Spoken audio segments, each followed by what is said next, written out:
পশ্চিম কাৰ্বি আংলং ডকমকা লংকাম তেৰাং প্ৰেক্ষাগৃহত বিজেপিৰ সভাত ৰাজ্যিক বিজেপিৰ ৰঞ্জিত কুমাৰ দাসে বিলালে ৩০০০ পৃষ্ঠা প্ৰমুখৰ নিযুক্তি পত্ৰ।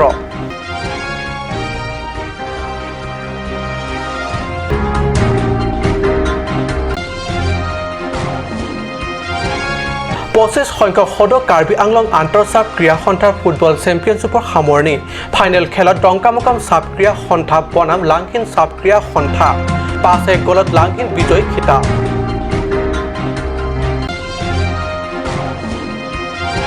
কাঞ্চন ষ্টিকমৰ সংবাদমেল। অসম বিধানসভা চেণ্ট্ৰেল হলত ৩ পাৰ্বত্য জিলা শাসকীয় দলকে ধৰি বিভিন্ন দল সংগঠনৰ নেতাৰে সৈতে আলোচনাৰ বাবে স্পীকাৰক শলাগ জ্ঞাপন।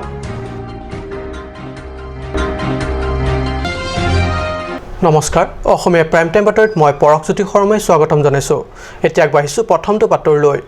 অনাগত সাংসদ নিৰ্বাচনৰ উপলক্ষে কাৰ্বি আংলং আৰু ডিমা হাছাও ২ পাৰ্বত্য জিলালৈ ভ্ৰমণলৈ অহা ৰাজ্যিক বিজেপিয়ে ২৮ ছেপ্টেম্বৰত ডকমকাৰ লংকাম তেৰাং প্ৰেক্ষাগৃহত অনুষ্ঠিত দলীয় সভাত যোগদান কৰি বিলালে ৩০০০ পৃষ্ঠাৰ প্ৰমুখৰ নিযুক্তি পত্ৰ।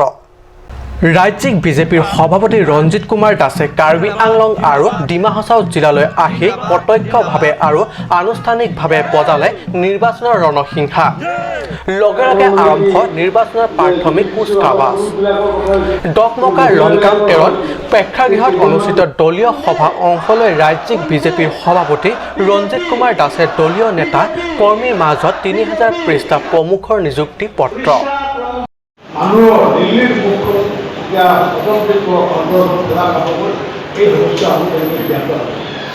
গতিকে আগন্তুক যি নিৰ্বাচন আহি আছে নিৰ্বাচনৰ কাৰণে আমি এতিয়াৰ পৰা আমি সক্ৰিয় হোৱাৰ প্ৰয়োজন।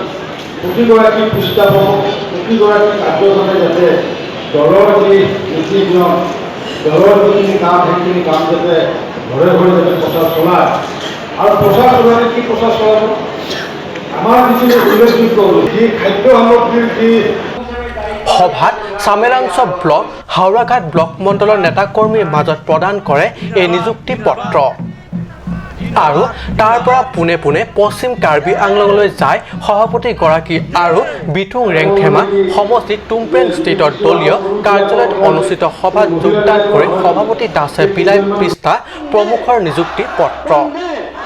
উল্লেখ্য, যোৱাকালি দিনৰ আগভাগত ডিমা হাছাও উপস্থিত হৈ ডিমা হাছাও স্বায়ত্তশাসিত পৰিষদৰ মুখ্য কাৰ্যবাহী সদস্য দেৱালাল গাৰ্লুছাৰ সহিত শাসকীয় দলটিৰ উপস্থিতি NL দাউলাগাপু স্পৰ্টছ কমপ্লেক্সত অনুষ্ঠিত সভাত ৩০০০ প্ৰমুখৰ নিযুক্তি পত্ৰ বিলায়। তাৰ পৰা পোনে পোনে কাৰ্বি আংলঙলৈ আহি ডিপো আৱৰ্ত ভৱনত বাঁহৰ বাটি তেওঁ প্ৰদান কৰে ৩০০০ পৃষ্ঠা প্ৰমুখৰ নিযুক্তি পত্ৰ আৰু স্থানীয় সাংবাদিকসকলৰ নিৰ্বাচনৰ প্ৰসংগকে ধৰি কেন্দ্ৰৰ পৰা পৰিষদলৈ প্ৰত্যক্ষ পুঁজি আবণ্টন সামগ্ৰীৰ মূল্য বৃদ্ধি পৰিষদত শাসকীয় দলৰ কাৰ্যনিৰ্বাহক কমিটিত মনোনয়ন সদস্য নিযুক্তি প্ৰসংগ সাংবাদিকসকলে কৰা প্ৰশ্ন উত্তৰ দিয়ে। মংগল ইংহি আৰু জাচল ইংহিৰ ৰিপৰ্ট কাট নিউজ। ডংকামকাম ক্ৰীড়া সন্থাৰ উদ্যোগত আৰু 4 ক্ৰীড়া সন্থাৰ সহযোগত কলঙা খেলপথাৰত অনুষ্ঠিত 25 সংখ্যক সদৌ কাৰ্বি আংলং আন্তঃ চাব ক্ৰীড়া সন্থাৰ ফুটবল টুৰ্ণামেণ্ট সামৰণি। ফুটবল খেলৰ সামৰণি অৰ্থাৎ ফাইনেল খেলত ডংকামকাম চাব ক্ৰীড়া সন্থা আৰু লাংহিন চাব ক্ৰীড়া সন্থাৰ মাজত অনুষ্ঠিত হয়। খেলখনত লাংহিন চাব ক্ৰীড়া সন্থাই ৫-১ গলত ডংকামকাম চাব ক্ৰীড়া সন্থাৰ বিপক্ষে বিজয় খিতাপ অৰ্জন কৰে। কলঙাত অনুষ্ঠিত 25 সংখ্যক সদৌ কাৰ্বি আংলং আন্তঃ চাব ক্ৰীড়া সন্থাৰ ফুটবল চেম্পিয়নশ্বিপৰ শুক্ৰবাৰে হোৱা সামৰণি অনুষ্ঠানৰ উপলক্ষে আয়োজিত বঁটা বিতৰণী সভাত মুখ্য কাৰ্যবাহী সদস্য তুলিৰাম ৰংহাং, কাৰ্যবাহী সদস্য ৰূপসিং তেৰণ, MSC হৰেণ সিং বে প্ৰমুখ কেইবাগৰাকী বিশিষ্ট নেতাসকলে অতিথি হিচাপে উপস্থিত থাকি ফাইনেল খেলখন উপভোগ কৰে।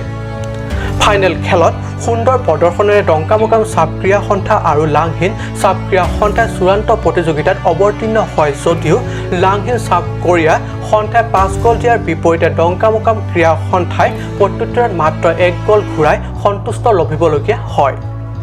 অৰ্থাৎ লাংহিন চাব ক্ৰীড়া সন্থাই 5-1 গ'লত ৰূপালী জয়ন্তী বৰ্ষ সদৌ কাৰ্বি আংলং আন্তঃ চাব ক্ৰীড়া সন্থাৰ ফুটবল টুৰ্ণামেণ্ট চেম্পিয়নশ্বিপ খিতাপ অৰ্জন কৰিবলৈ সক্ষম হয়। ডংকামগাঁৱৰ পৰা কেলভিন তেৰাঙৰ ৰিপৰ্ট কাট নিউজ। কাৰ্বি আংলঙৰ ডিফু কাঞ্চাছ নিগম কেএছৰ সংবাদমেল অসম বিধানসভা চেণ্ট্ৰেল হলত তিনি পাৰ্বত্য জিলাৰ শাসকীয় দলৰ নেতাকে ধৰি বিভিন্ন ৰাজনৈতিক দল সংগঠন তথা ছাত্ৰ নেতাসকলক নিমন্ত্ৰণ কৰি স্পীকাৰ হিতেন্দ্ৰনাথ গোস্বামীয়ে যোৱা ২৬ ছেপ্টেম্বৰ আলোচনাত মিলিত হোৱাৰ বাবে শলাগ জ্ঞাপন কৰিছে কাঞ্চাছ নিগমৰ সভাপতি অজিত টিমুং আৰু কেএছৰ নেতা বিজয় বেয়ে। অসম বিধানসভাৰ স্পীকাৰ হিতেন্দ্ৰনাথ গোস্বামী তিনি পাৰ্বত্য জিলা পূব কাৰ্বি আংলং পশ্চিম কাৰ্বি আংলং আৰু ডিমা হাছাও জিলাৰ বিজেপি শাসকীয় দলকে ধৰি বিভিন্ন ৰাজনৈতিক তথা সামাজিক দল সংগঠনৰ নেতাসকলক আমন্ত্ৰণ কৰি ২৬ ছেপ্টেম্বৰত অসম বিধানসভাৰ চেণ্ট্ৰেল হলত কেতবোৰ গুৰুত্বপূৰ্ণ বিষয়ৰ ওপৰত আলোচনা বিলোচনা কৰে। এই কাৰ্যত আনন্দিত হোৱাৰ লগতে সন্তুষ্ট প্ৰকাশ কৰি কাঞ্চাছ নিগমৰ নেতা অজিত টিমুঙে সংবাদমেল যোগে অধ্যক্ষগৰাকীক আন্তৰিক শলাগ যাচে। Here is our press release. So I read out the entire press release. I ask the President of the Karbi Anglong North Kasaril Autonomous State Demand Committee, Kansas Nikon, and our allies. ইয়াৰ লগতে আগন্তুক শীতকালীন অধিৱেশনত ৫ অক্টোবৰৰ দিনা বিধানসভাৰ বিশেষভাৱে পাৰ্বত্য জিলাকেইখনৰ বিভিন্ন সমস্যা তথা দাবীক লৈ কৰা আলোচনাৰ সময়ত পাৰ্বত্য জিলাকেইখনৰ ৫গৰাকী বিধায়কক ভাৰতীয় সংবিধানৰ ২৪৬ অনুসূচী অনুযায়ী স্বায়ত্তশাসিত ৰাজ্যৰ প্ৰসংগ তুলিব লাগিব বুলি সংবাদমেল যোগে মত প্ৰকাশ কৰে টিমুঙে। ছ'চিঅ' ইকনমিক আপলিফমেণ্ট কৰিবলৈ হ'লে প্ৰথমতে শান্তি লাগিব আৰু সেই শান্তি পাবলৈ হ'লে সংবিধানত যিটো ২৪৪ ক ধাৰা আছে সেই ধাৰামতে ইয়াত প্ৰয়োজন কৰিব লাগিব, ইয়াত ইমপ্লিমেণ্টেশ্যন কৰিব লাগিব। মৰ power Karbi Anglong district council বাৰে বাৰে দিয়া কোনো লাভ নাই, এইটো এটা জাষ্ট এটা পলিটিকেল এপিচমেণ্ট আৰু মকেৰি, গতিকে সেইটো দিয়াটো কোনো প্ৰয়োজন নাই বুলি আমি ভাবোঁ। কাৰণ বহুতবাৰ দিয়া হৈছে, বেলেগ বেলেগ বছৰত দিয়া হৈছে, এইটো আমি নাভাবোঁ। আৰু এতিয়া আমাক লাগিব যে আসাম গভৰ্ণমেণ্টে যিটো ৫ অক্টোবৰে মাতিছে কাৰ্বি আংলং আৰু ডিমা হাছাও সমস্যা আলোচনাৰ কাৰণে আমাৰ স্পীকাৰ মহোদয়ে যিটো মাতিছে সেইটো খুব ধন্যবাদৰ পাত্ৰ। আৰু আমি আশা কৰোঁ যে এই ৫ অক্টোবৰ আলোচনাটোত কাৰ্বি আংলং আৰু ডিমা হাছাওত বহুত দিনৰ পৰা যিটো তেওঁলোকে আকাংক্ষা। সংবাদমেলত কাঞ্চাছ নিগমৰ উপৰিও কেএছে ঢাকাছ কুয়া কাৰ্চা ক্ৰা আদি সংগঠনসমূহৰ নেতা তথা নেতৃসকলেও উপস্থিত থাকে। আনহাতে ৰংথে আংস্থিত কেএছে কাৰ্যালয়ত অনুষ্ঠিত হয় সংবাদমেল। ছাত্ৰ নেতা বিজয় বেকে ধৰি কেইবাগৰাকী ছাত্ৰ নেতাৰ উপস্থিতিত বিজয় বে সংবাদমেল জৰিয়তে ২৬টা অসম বিধানসভা চেণ্ট্ৰেল হলত পাৰ্বত্য জিলাৰ শাসকীয় দলকে ধৰি বিভিন্ন ৰাজনৈতিক দল সংগঠন তথা ছাত্ৰ সংগঠনৰ নিমন্ত্ৰণ কৰি জিলাখনৰ সমস্যাৰ বিষয়ে আলোচনা কৰাৰ বাবে স্পীকাৰ হিতেন্দ্ৰনাথ গোস্বামীলৈ আন্তৰিক শলাগ যাচে আৰু আগন্তুক শীতকালীন অধিৱেশনত ৫ অক্টোবৰত বিশেষভাৱে কাৰ্বি আংলং আৰু ডিমা হাছাওৰ বিভিন্ন সমস্যাৰ ওপৰত আলোচনা কৰোঁতে আন সমস্যাৰ লগতে বিশেষভাৱে সংবিধানৰ ২৪৬ অনুসূচীৰ প্ৰসংগ তুলিবলৈ সজোৰে আহ্বান জনায় পাৰ্বত্য জিলাকেইখনৰ ৫ বিধায়কলৈ। অৰুণ লেখে ৰিপৰ্ট, কাট নিউজ।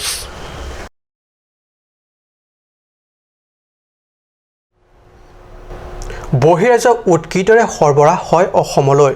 কোনো চোৰাংভাৱে অসমত চলাইছে উটৰ সৰবৰাহ। নিশা লংকা কাকিত স্থানীয় ৰাইজে কৰায়ত্ব কৰিলে উটসহ ২ ব্যক্তিক। হয়, আপুনি মই দেখা পোৱা উট এইবাৰ দেখিবলৈ পোৱা গ'ল লংকাৰ কাকিত। হাৰিয়ানাৰ পৰা সৰবৰাহ হোৱা উট ব্যৱসায়ক লৈ এতিয়া তীব্ৰ চাঞ্চল্যৰ সৃষ্টি হৈছে কাকিত। জানিব পৰা মতে মংগলদৈৰ সমুজ্জ্বল মণ্ডল নামৰ ব্যক্তিজনৰ পৰা জেছিম উদ্দিন আৰু মকবুল নামৰ এই দুজন লোকে অবৈধভাৱে লক্ষাধিক টকাৰ মূল্যৰ উটটো প্ৰথমে মংগলদৈৰ পৰা নখুটি আৰু পিছত নখুটিৰ পৰা নীলবাগান ৰহমত নগৰলৈ নি থকা অৱস্থাত বুধবাৰে নিশা কাকিৰ স্থানীয় ৰাইজে আটক কৰিবলৈ সক্ষম হয়। পিছত উটসহ ২ ব্যক্তিক আৰক্ষীৰ হাতত চমজাই দিয়ে। ক'ত যাব? এইটো ৰহমতপুৰ যাব। কাগজ পাতি আছে? কাগজ পাতি আছে। কেতিয়া আনিছিলে? এইটো আপোনাৰ আজি ১৪ দিন হৈছে। পুলিচে কিয় ধৰিব আনিবলৈ কৈছে? এইটো খোজকাঢ়ি লৈ যাওঁতে আছে, এনেকৈ ৰাইজে মানুহ কৈছে ক'ত লৈ যাবি এনেকৈ বুলি। ক'ৰ পৰা আনিছিলে এইটো? এইটো হাৰিয়ানা। হাৰিয়ানাৰ পৰা আনিছিলে? এইটো ক'ত বিক্ৰী কৰিব নি আছিলে? এইটো বিক্ৰী মানে মানুহে কাজ কৰিব কাৰণে লয়। আপোনাৰ কিছুমান ল'ৰা মানে মানত কৰে, কিছুমান কুৰবানীৰ কাৰণে মানত কৰে, কিছুমান চল্লিছৰ কাৰণে কৰে, এনেকৈ চিষ্টেমত চলা। এতিয়া ক'ত লৈ যাব? এতিয়া এইটো ৰহমতপুৰৰ পৰা এতিয়া লৈ যাম। ৰকমত পৰণে নিবলৈ আহিছিলে ৰাতি নিশা কোনে ধৰিছিলে আটক কৰিলে এইটো ৰাইজে ধৰিছিলে নেকি ৰাইজে ধৰিলে ৰাইজে ধৰি কাকি তেনে গোটাই থানাত গোটাই ইতিমধ্যে কাকি আৰক্ষীয়ে 2 ব্যক্তিক আটক কৰি অধিক তথ্য আহৰণৰ বাবে সোধপোছ অব্যাহত ৰাখিছে উল্লেখযোগ্য যে ইয়াৰ পূৰ্বেও এইদৰে মঙলদৈৰ পৰা উট সৰবৰাহ হৈ আহিছে অসমৰ বিভিন্ন স্থানলৈ পিছে প্ৰশ্ন হয় প্ৰশাসনৰ চকুত ধূলি দি বহিৰাজ্যৰ হাৰিয়ানাৰ পৰা কিদৰে অসমলৈ সৰবৰাহ হৈ আহিছে উট আৰক্ষীৰ সোধপোছৰ অন্তত এই সমগ্ৰ ঘটনা পোহৰলৈ আহিব লংকাৰ পৰা বিশ্বজিৎ চক্ৰৱৰ্তীৰ report Lanka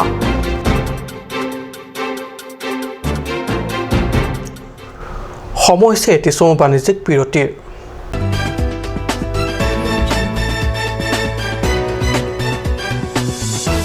J&J Mandu has come to twist your taste with ethnic traditional dishes, noodles, rice, main course, beverages, soups and many more. A restaurant that makes you feel alive and energized. You can be out there enjoying the things you love. Parties like wedding parties and birthday parties are also taken up.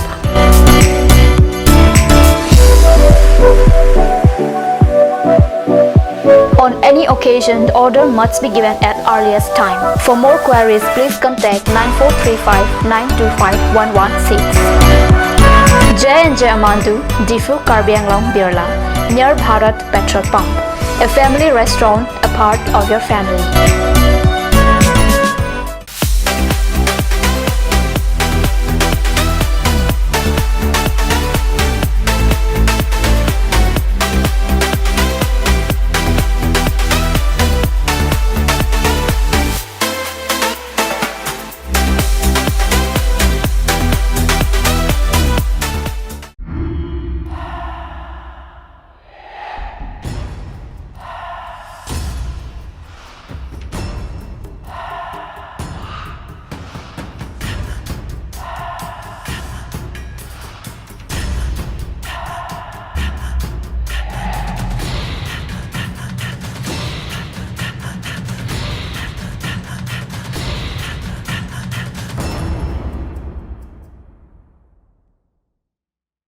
আজিকালি যিকোনো party মানে কাঞ্জ juice বাইদি বেটো কমলাটো খাইছিলি না আনাৰসৰটো পাহাৰীয়া কমলা আৰু আনাৰসৰ পৰা তৈয়াৰ কৰা কাঞ্জ জুচ সম্পূৰ্ণ বিশুদ্ধ কাঞ্জ জুচ খাওক জীৱনৰ মজা লওক কাঞ্জ juice Come one, come on. Grand opening of Bazaar, India.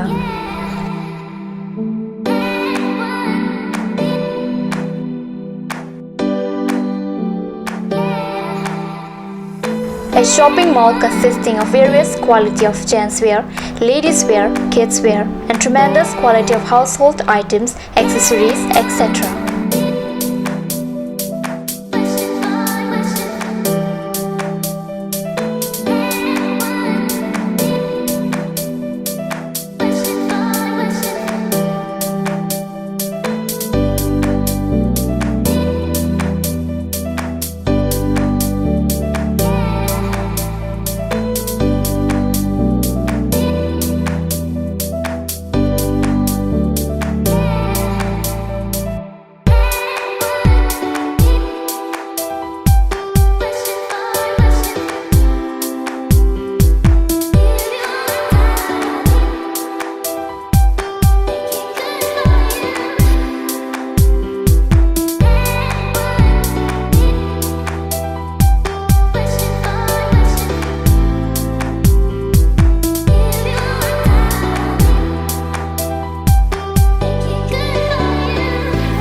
Main Market, Old LIC Building, Karbi Anglong, Assam. Looking for your needs? Visit Bazaar, India.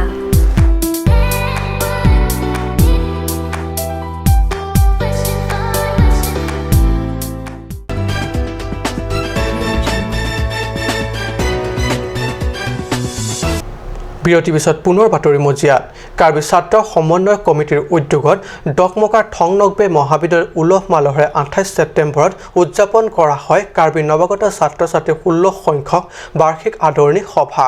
এই অনুষ্ঠানৰ জৰিয়তে পাৰখোৱা থংনগবে দেনগাঁও মহাবিদ্যালয়ত নৱাগত কাৰ্বি ছাত্ৰ ছাত্ৰীক একেলগে জনোৱা হয় সম্বৰ্ধনা। কাৰ্বিৰ বিভিন্ন পৰম্পৰাগত নৃত্য গীতেৰে উখল মাখল তথা উজ্জীৱিত মঞ্চত নপুৰণি ছাত্ৰ ছাত্ৰীসকলৰ যুটীয়া প্ৰচেষ্টাত থংনগবে মহাবিদ্যালয়ত অনুষ্ঠিত এই 16 সংখ্যক বাৰ্ষিক নৱাগত আদৰণি অনুষ্ঠানৰ উপলক্ষে আয়োজিত সভাত চাৰ্বিনং তেৰণে সভাপতিত্ব কৰে। সভাত নিমন্ত্ৰিত অতিথি হিচাপে অংশ লয় পৰিষদৰ প্ৰাক্তন কাৰ্যবাহী সদস্য বিদ্যা সিং ৰংপিয়ে। ইয়াৰ উপৰি মহাময়া সমষ্টিৰ প্ৰাক্তন VDC অধ্যক্ষ লংচিং টংবি, সাধাৰণ সম্পাদক আকাশ ৰংপি আৰু প্ৰাক্তন সভাপতি দেৱেন বে প্ৰমুখ্যে বহু ছাত্ৰ নেতাসকলে আদৰণি অনুষ্ঠানত উপস্থিত থাকে।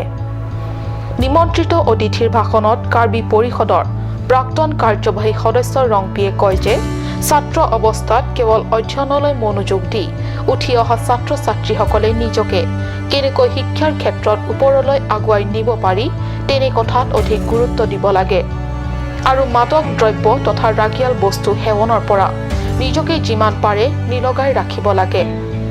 উল্লেখ্য পাৰখোৱা থংনগবে আৰু দেনগাঁৱৰ ছাত্ৰ ছাত্ৰীসকলে অনুষ্ঠানত উপস্থিত থাকে। বোকাজান মহকুমাৰ অন্তৰ্গত গ্ৰুপ 20 CRPFৰ উদ্যোগত চকীহোলাত ৰূপায়ণ কৰা হয় স্বচ্ছ ভাৰত অভিযান। 25-26 ছেপ্টেম্বৰ দুদিনীয়াৰ বাবে ৰূপায়ণ কৰিবলগীয়া স্বচ্ছ ভাৰত অভিযান কাৰ্যসূচীৰ অংশ হিচাপে চাফাই কাৰ্যসূচী ৰূপায়ণ কৰে চকীহোলা উচ্চ মাধ্যমিক বিদ্যালয় আৰু চকীহোলা প্ৰাথমিক স্বাস্থ্য খণ্ডৰ চৌহদত। গ্ৰুপ 20 CRPFৰ উদ্যোগত স্বচ্ছ ভাৰত অভিযানৰ অংশ হিচাপে 25-26 ছেপ্টেম্বৰত দুদিনীয়া কাৰ্যসূচীৰ বাবে চকীহোলা উচ্চতৰ মাধ্যমিক বিদ্যালয় চৌহদ আৰু চকীহোলা প্ৰাথমিক স্বাস্থ্য খণ্ডৰ চৌহদত ৰূপায়ণ কৰা হয় চাফাই অভিযান। CRPFৰ উদ্যোগত ৰূপায়ণ কৰা এই চাফাই কাৰ্যসূচীত বিদ্যালয়খনৰ ছাত্ৰ ছাত্ৰীসকলেও স্বতঃস্ফূৰ্তভাৱে অংশ লয় আৰু সমগ্ৰ ভাৰতবৰ্ষতে অব্যাহত থকা স্বচ্ছ হি সেৱা কাৰ্যসূচীক সম্পূৰ্ণ অৰ্থত ৰূপায়ণৰ সহযোগ কৰে। বিশেষ প্ৰতিবেদক কাট নিউজ। আজি অসমীয়া প্ৰাইম টাইম বাতৰি ইমানতে সামৰিছোঁ। ধন্যবাদ।